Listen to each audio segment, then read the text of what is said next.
Hi! So kung balak niyo pumunta dito sa Alishan sa Taiwan, these are my 6 tips para masulit niyo yung punta niyo dito sa Alishan. Number 1, don't do day trip here. Yung pinakamalapit na city dito which is Chiayi, sobrang layo niya pa rin. So lalo na kung manggagaling pa kayo ng Kaohsiung, mabiyahe pa kayo ng 1 to 2 hours na train, tapos magbabiyahe pa kayo from Chiayi to Alishan National Park for 2.5 to 4 hours, depende sa bus na iti-take nyo. So share ko sa inyo kung paano yung transportation na ginawa ko kasi medyo mahirap siyang i-DIY. But yeah, dahil nga sobrang layo niya sa mga city, sa Kaohsiung or sa Chiayi, I highly advise na at least one night magstay kayo dito. So what I did was to stay at least one night sa loob ng National Park. I stayed at this hotel. Nasa harap siya mismo ng Chowping Station. So dyan yung makikita yung sikat na train nila. So it's just right in front of my hotel. So kung gusto niyo yung i-book, pwede niyo yung i-book sa Agoda. And don't forget to use my promo code DIY Traveler para makakuha kayo ng discount. Pwede niyo rin palang i-redeem yung discount code na yan for up to 5 times per account. And also, sobrang dami pang mapupuntahan sa loob ng Alishan National Park kasi sobrang laki niya. Tapos syempre gusto mo rin mapuntahan yung mga trail sa loob na medyo mahirap puntahan kung nandito ka lang sa bungad sa may tourist area. Also, ang kagandahan kapag nag-overnight ka dito, masusulit mo yung lugar nang wala pa yung mga tourist bus. So ako ang ginawa ko, 7:30 AM pa lang lumabas na ako. So nasulit ko talaga yung picture sa iba't ibang lugar sa loob ng National Park, lalo na dun sa Cherry King. Tip number 2, make sure that you come here during late March to early April. Yan yung peak season ng Alishan kasi yan din yung Cherry Blossoms Festival. Kaya sobrang dami talaga pumupuntang turista during that season.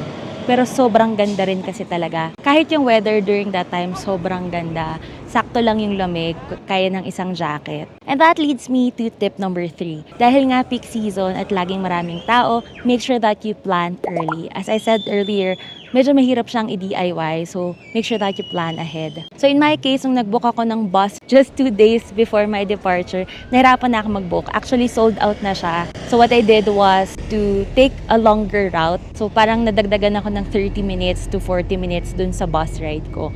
Just because medyo late na ako nag-plan. Tapos yung bus ko naman pa uwi, nag-book ako 3 days earlier, pero na-sold out na rin karamihan dun sa mga afternoon na pabalik sa Chiayi. So yung 5 p.m., 4 p.m., 3 p.m. Yun na kasi yung mga huling buses, ubos na siya agad. Siyempre yung mga tao, gusto naman nilang sulitin hanggang dun sa last na bus. So yun yung unang nauubos. So yung tira na lang sa akin was 1:40 p.m.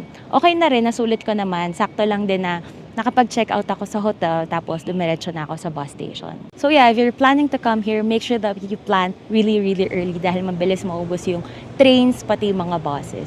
And that leads me to tip number 4. So kung plano nyo siyang i-DIY, ibig sabihin hindi kayo mag-tour bus directly from Kaohsiung or Taipei or kung saan mang part ng Taiwan papunta dito sa Alishan, or hindi rin kayo magka-car rental, the most convenient transportation is bus. Merong train, sikat siya yung Alishan Railway, pero sobrang dali niya ma-sold out. Plus, mas mahaba yung travel time niya, almost double ng bus. So kung priority nyo ang convenience like myself, it's best that you take the bus over the train. And tip number 5, dahil nga itong Alishan National Park ay bundok, minsan may mga areas na mahirap yung signal. Even their wifi, medyo minsan nawawala siya. So it's best na meron kayong eSIM. So I got mine from trip.com. Diyan ako laging kumukuha recently kasi napansin ko na mas mura siya compared sa ibang platform. Tapos may option ka din na kumuha ng 1 day, 2 days, 3 days, 4 days. So hindi siya katulad ng ibang platform na 5 days, tas yung sunod 10 days. So kung 8 days ka lang, minsan medyo malulugi ka kasi 10 days na yung next na option mo. So sa trip.com, meron siyang tingi-tingi, kumbaga, ng mga days. I always get the 2 gig per day. Tapos may mga member perks din sa trip.com. So nakakuha ako ng libreng SIM during the first few days of my stay. So nakatipid talaga ako. Sa trip.com, marami rin silang ino-offer like flights and hotels. And if you're booking a flight there, make sure to use this promo code para makakuha kayo ng discount. And my last tip would be bring cash. Karamihan ng mga stalls or shopping areas, hindi pa tumatanggap ng card. So if you wanna buy food or if you wanna get souvenirs, kailangan nyo pa rin ng cash. So make sure that you withdraw bago pa kayo umakyat sa Alishan National Park. There you go. Enjoy Taiwan!